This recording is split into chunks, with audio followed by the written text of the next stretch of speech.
It's Dave Johan once again for Punch Out Boxing. Pleased to be joined by a friend of the show, Deadly Dean Sutherland. How are you, mate? I'm very, very good, mate. Yourself? I'm really good. I'm really good. I mean, we haven't spoke for wow. It's been a few months. It's almost been a year. I was going to say. I think the last time you were out in action, June 2023. So it's been a while, hasn't Yeah, it? yeah. June the 3rd. It's definitely been a while. I think we'd spoke. I'd fought I think it was the start of February, and then the 3rd of June. Uh, but I'd picked up an injury before the February fight, and kind of was just being too stubborn in my own good, just trying to battle through it. You know yourself, like, as if boxers, if we pulled out a fight every single time with a slight little niggle, we would never fight.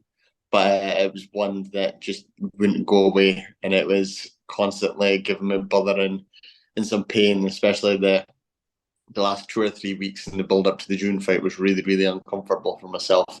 So I knew that after the fight, have a little bit of downtime, then go get it looked at. And when I went to go get it looked at, she said, "Good news is you don't need surgery. Bad news is you probably won't fight this year."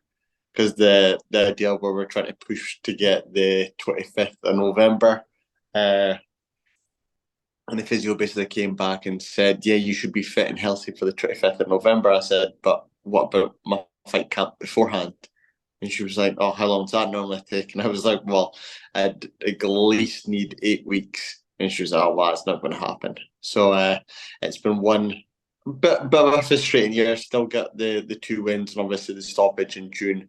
But I'm raring to go, raring to get started with 2024. I bet you are because it was your shoulder, wasn't it? Was that right? Was it your rotary cuff or was it just the top Yeah, of your shoulder? Or yeah. So it was a combination of multiple little injuries. It was a little bit of a rotator cuff, but then turned into a bit of tendonitis and ligament damage also. wow. Well, hopefully, well, not hopefully, you are back in action now next week over in your home turf in Aberdeen. Talk to us about the fight because off camera you were saying, it's been a bit of a nightmare getting opponents. But you Yeah, are headlining as well, which will be great for next week. yeah, which is great for myself. Great to be just back out in action, especially in Aberdeen. It's at a good venue, it's at the Ordo House Hotel.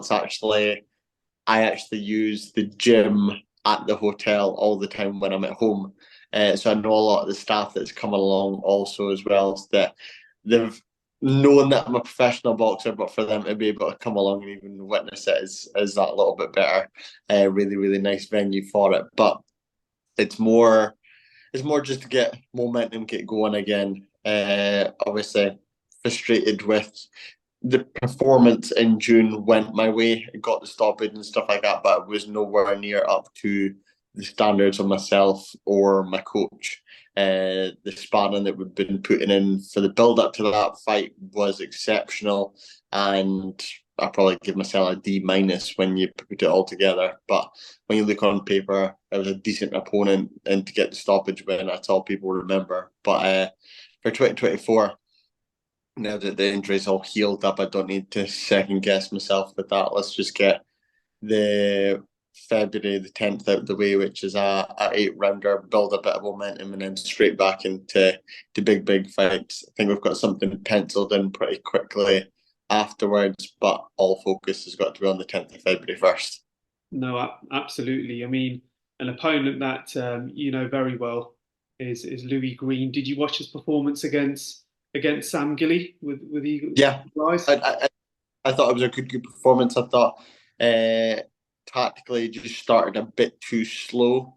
And obviously the body shot that he got caught with was an absolute cracker, but he's a very, very tough man. So for him to get up from that, and then I think to be fair, he was building good momentum towards the later rounds of the fight. If he'd just started maybe a round or two earlier, then he could have maybe got the nod on the scorecards. But a very good fight, and one that I was interested in with both of them. So hopefully I can fight either one of them. The Louis Green rematch would be great for myself because I know I made so many mistakes and new team. It'd be a whole different fight for it. But anybody that's really got titles in the UK is got a target on their back for myself.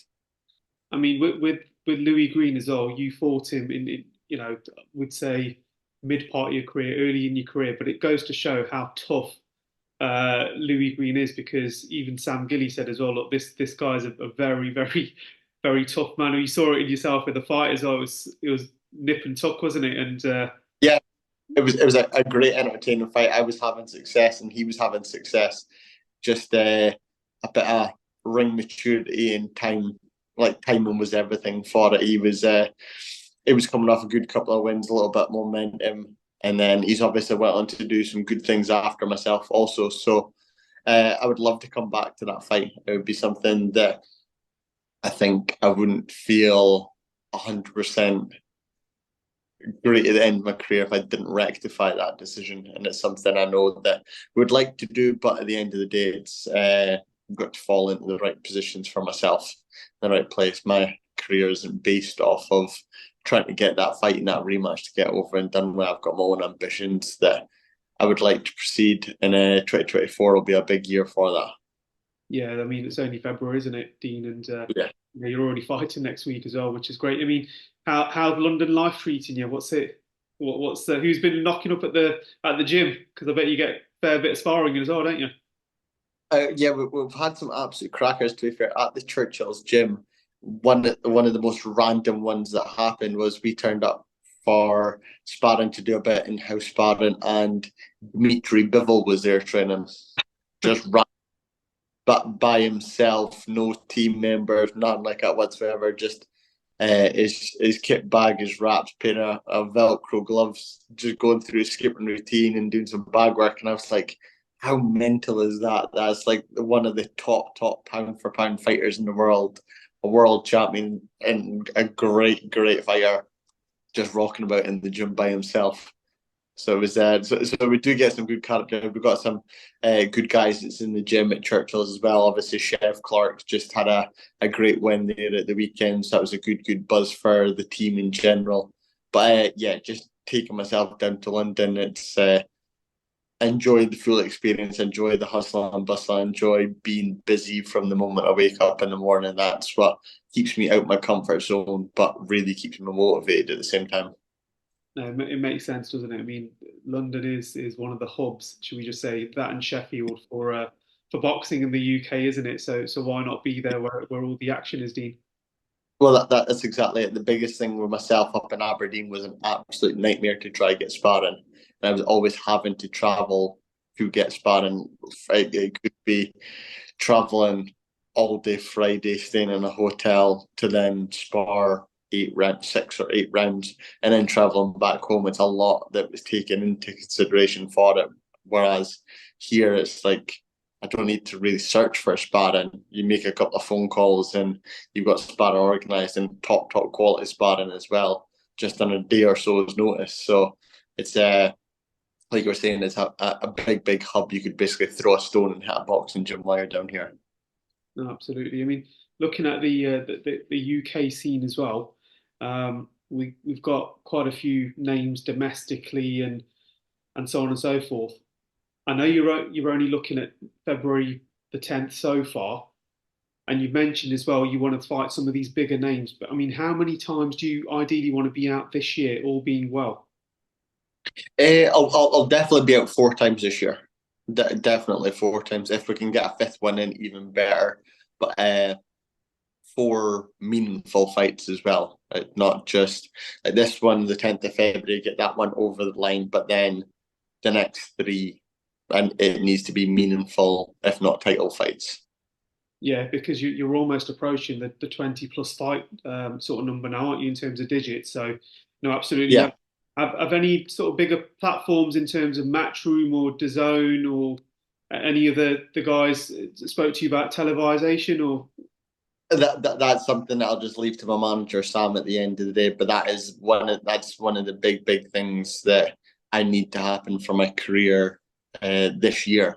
Realistically, when you look at it, if I'm going to finish the year, what would that be for 15-1 just now? If I finish the year 19-1, picked up uh, an international title of some sort, or beat some very, very well recognised names in it, then surely I want to be knocking on the door. And that was kind of one of the other reasons moving down to London, that just to be in and around the connections of boxing, being able to go to shows, get your face known about inside the different gyms, that's where sometimes it can make a big, big difference. Nobody's going to just rock up to a gym up in Aberdeen. They're not going to travel that massive distance for that. But while they're down in London, if they've got their own fighters that's in the gym training, they might pop along and see it. So that's a chance I was willing to take.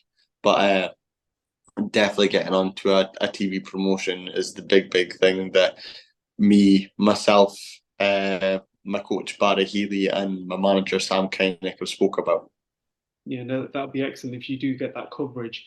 A person that you've shared a few rounds sparring with back in the day was Kell Brook Yeah. many years ago over in Sheffield. Now there's talks about him potentially coming back. It's been flirted about. What do you think of that? Do you think it's a good, or do you think it's a dangerous move in that weight division as well? Because that you're only getting older and guys are getting younger and timing and so on and so forth. What's your take on that? If you wanted to do it, Kell's an exceptional fighter. As long as you're doing it for the right reasons. I know it's not going to be somebody that's a massive young up and coming but doesn't really have any substance. Like, if Wall know as well, if he's going to come back, it's going to have to be for a big payday. That's what's going to have to get him excited and come out of retirement. He's got a good life, got a young family. He would need something that would really, really get him motivated for it. And I think recently as well, he said in interviews like the Chris Eubank Jr. fight gets him up for it, which that's probably the best fight that I could see for him. That or the Liam Smith fight.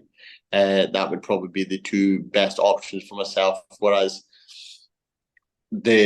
speaking about like the Conor Benn side of things, Conor Benn's young, ambitious, still got a lot to go in his career, and I think it would just be the wrong sort of timing. Whereas Conor's on the way up, although he doesn't have a lot of consistency recently, but Conor's really, really on the way up. Whereas Eubank and Smith are probably coming to the twilight years of their careers, so it would make it a much more even playing field if you put it like that. Yeah, no, absolutely. Who on the world scene are you looking forward to see next? I mean, we've got some corkers coming up, haven't we? We've got Fury versus Usyk. Um, we've got Tim Tszyu on the rise as well. There's so many fights this year, isn't there? Joshua. There's the cracking fights coming up. To be fair, I'm actually just looking forward to this weekend where Joshua Buatsi, Dan Aziz. I think that's a cracker of a fight that'll really, really catch fire. I'm excited to see Adam Azim back out again, defending his European title. I think that'll be a good fight. And then, to be fair, like you were saying, there's a whole host of great fights, especially with the whole Saudi link up that they've got on the go just now with Frank War and Eddie Hearn. I think that'll be good. I think even Teofimo Lopez is fighting. Is that next Thursday? Yeah, Yeah, that's happening as well. I'm excited to see him. He's a good entertainer, but I think that'll probably be the toughest test that he's going to have. Yeah, so like boxing's in a good place. It started the year strong with the Belfast card just at the weekend. So let's just hope British boxing's in a fantastic place and we can get some more world champions back on the scene. It certainly will be. I mean, next week as well, in regards to your fight, because it's been a while since you've put the gloves on in a professional capacity, and with injuries.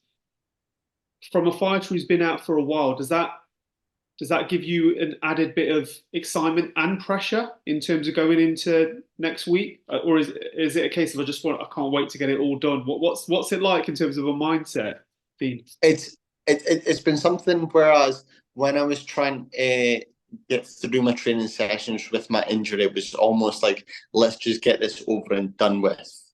As in, it was more after my last fight, it was like a sense of relief to have it done instead of excitement. And then, like, being in that sort of mindset, it doesn't help get you motivated or passionate for the sport. But then I think taking the break away from it, whereas I couldn't do the sport, and I'm like, right, okay, I really want to get back into it. I was buzzing to go to the gym every single day. I was probably watching 2 to 3 hours worth of boxing every single day. Just got that real buzz. Walking about the house, shadow boxing non-stop, like a madman. And I think for this one, I've been in basically I've been in training for a very long time.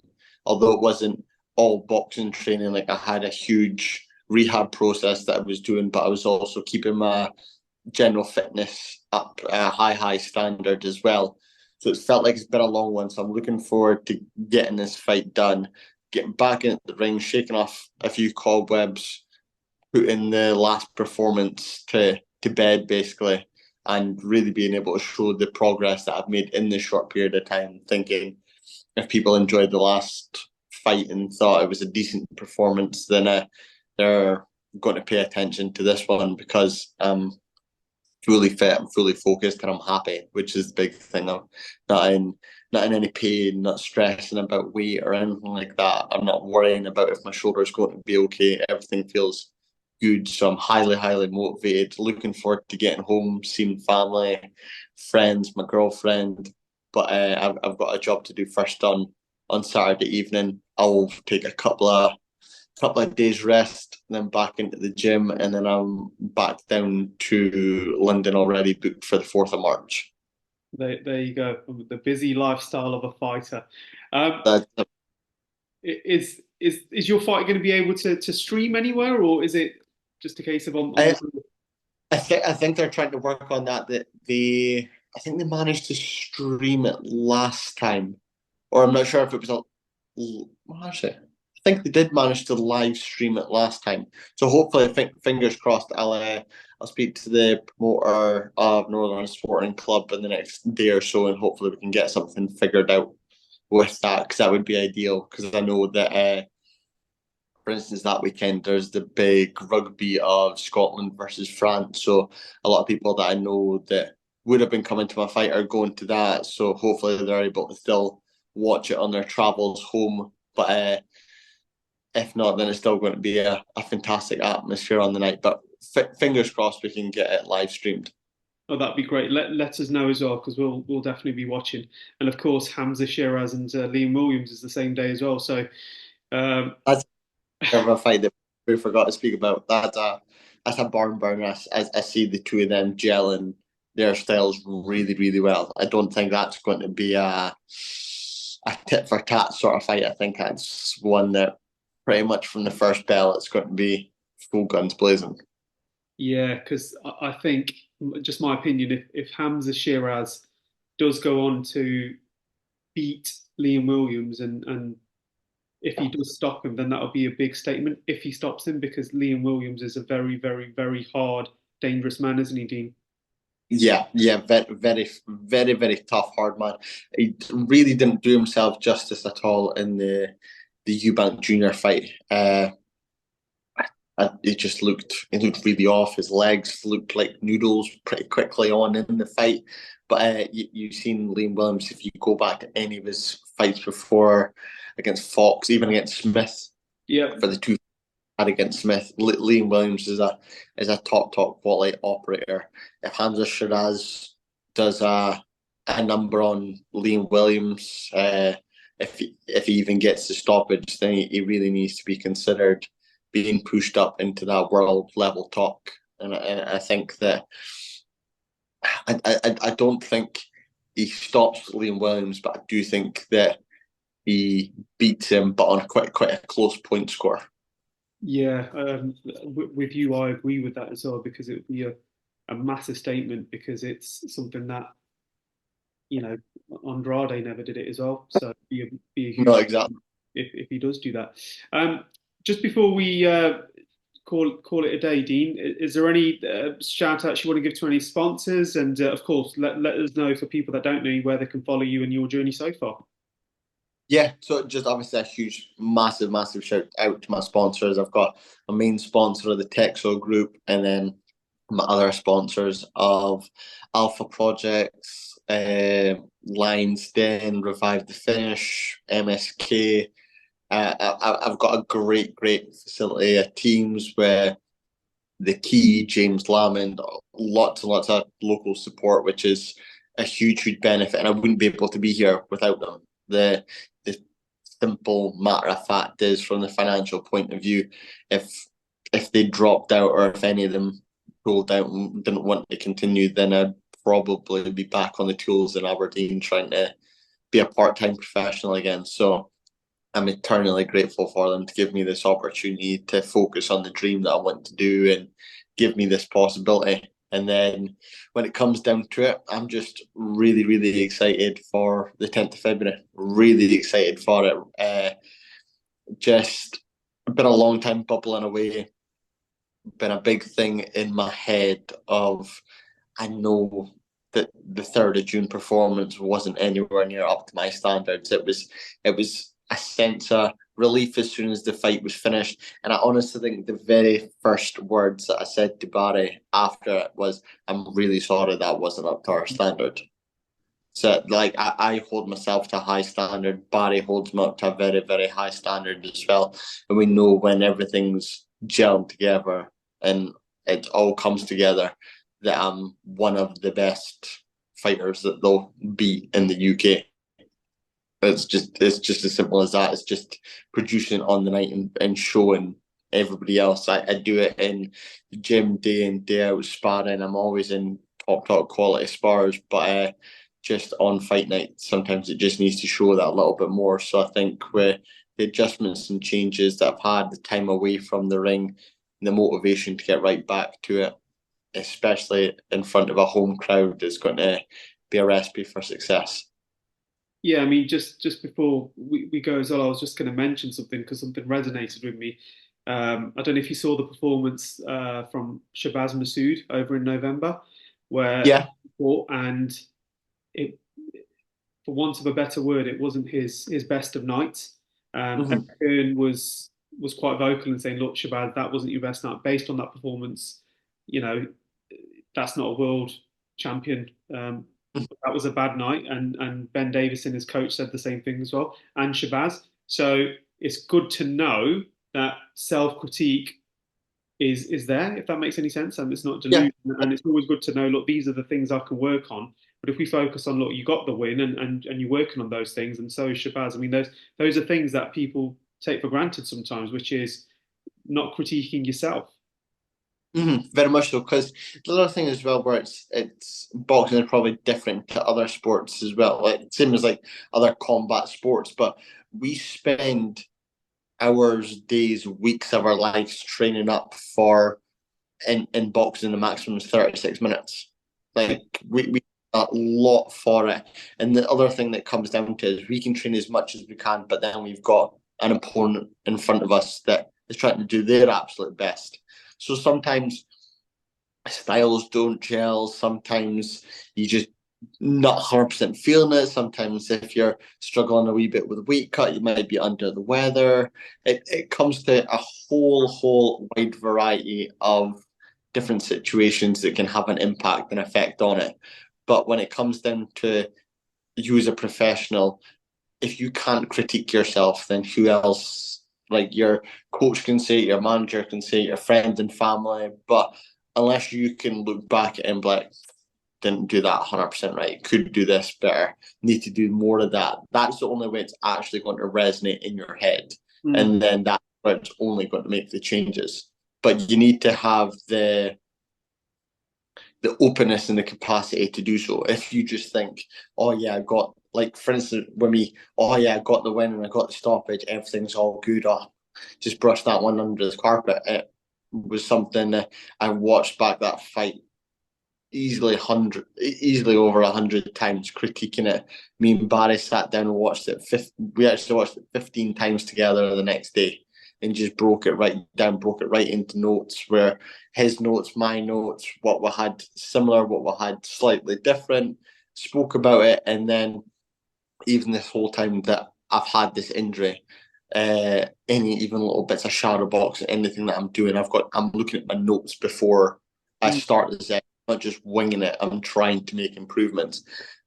And I think any person that wants to reach the top level, even the guys at the top level, will continue to do so. If you think I know everything there is to know, and I know how good I'm just going to do this, I'm going to do that, you're not going to get very far, or you'll get found out very quickly. Yeah, and that's a great mentality to have, Dean. But listen, look, thank you for your time today, mate. Next week, good luck. I'm sure you'll do well, and it's your first return back. Sorry, not your first return. It is your return back in what's going to be a very, very busy 2024 for Deadly Dean Sutherland. So good luck from Punch Out Boxing, mate, and stay in touch. Thank you very much, mate. I really, really appreciate the call. Massively Anytime. appreciate it.